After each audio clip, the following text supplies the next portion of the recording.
வணக்கம். 2026ஆம் ஆண்டு நடைபெற்ற உள்ள போடிநாயக்கனூர் சட்டமன்ற தொகுதியில் யார் வெற்றி பெறுவார் என்பது பற்றிய ஒரு கள ஆய்வு, அதாவது நேரடி கள ஆய்வு இல்லாமல் ஒரு அரித்மெட்டிக் கால்குலேஷன். இதுக்கு ஏற்கனவே வாங்கின வாக்கு சதவீதங்களை வைத்து நம்ம ஒரு கணக்கீடு செய்திருக்கோம். அதை தான் இந்த காணொலியில் பார்க்க போகிறோம். போடிநாயக்கனூர் தொகுதியை பொறுத்தளவுக்கு அது ஒரு விஐபி தொகுதி. ஏன்னா முன்னாள் முதலமைச்சர் ஜெயலலிதா, முன்னாள் முதலமைச்சர் ஓ பன்னீர்செல்வம் என்ன போட்டி போட்ட தொகுதி இது. இந்த தொகுதியை பொறுத்தளவுக்கு அதிமுகவுக்கு மிக கணிசமான வாக்கு வங்கி இருக்கிற தொகுதி. அதிமுகவை சேர்ந்தவர்களே வெற்றி பெற்றிருக்காங்க. குறிப்பாக பலமுறை அதிமுக வெற்றி பெற்ற தொகுதி. முன்னாள் முதல்வர் ஓ பன்னீர்செல்வம் அவர்கள் தொடர்ந்து 3 முறை வெற்றி பெற்ற தொகுதி.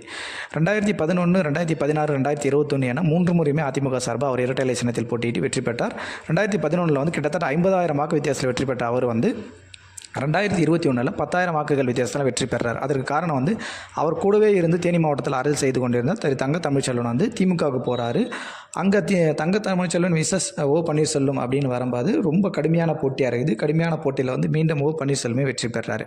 இந்த முறை அவர் அதிமுகவிலிருந்து வெளியேற்றப்பட்ட பிறகு திமுகவில் சார்ந்து அங்கே வேட்பாளராக போட்டிடுறாரு. வேட்பாளராக போட்டிட்டதுனால அதிமுக சார்பாக அங்கே யாரை வேட்பாளர் நிறுத்தினா ஓ பன்னீர்செல்வத்தை வீழ்த்தணும் அப்படின்னு பல முயற்சிகள் மேற்கொள்ளப்பட்டாங்க. அந்த முயற்சிகளில் தேனி மாவட்டத்தை சேர்ந்த அதிமுக புள்ளி யாருமே மிக பணபலம் படைத்தவங்க யாரும் கிடைக்கல. அதனால் மாற்று மாவட்டத்திலேருந்து எடுத்துகிட்டு வந்து போடலான்னு கேட்டாலும் இது சரியாக வராது அப்படின்ற காரணத்தினால தேனி மாவட்ட நாடாளுமன்ற வேட்பாளராக போட்டிட்டார். 2024 விடி நாராயணசாமின்றவர் அதிமுக சார்பாக களமிறக்கப்பட்டிருக்கிறாரு. அவர் மிகப்பெரிய பொருளாதார பலம்லாம் இல்லாதவராக இருந்தாலும் தொகுதியை சார்ந்தவர்ன்றதுனால எடப்பாடி பழனிசாமி அவருக்கு அந்த வாய்ப்பை கொடுத்துருக்கிறாரு. திரு ஓ பன்னீர்செல்வம் அவர்கள் திமுகவில் இணைந்திருக்கிறாரு. இருந்த போதிலும் கூட விடி நாராயணசாமி ஓ பன்னீர்செல்வம் அப்படின்னு இருமுனை போட்டி தான் இந்த களத்தில் நிலவுது.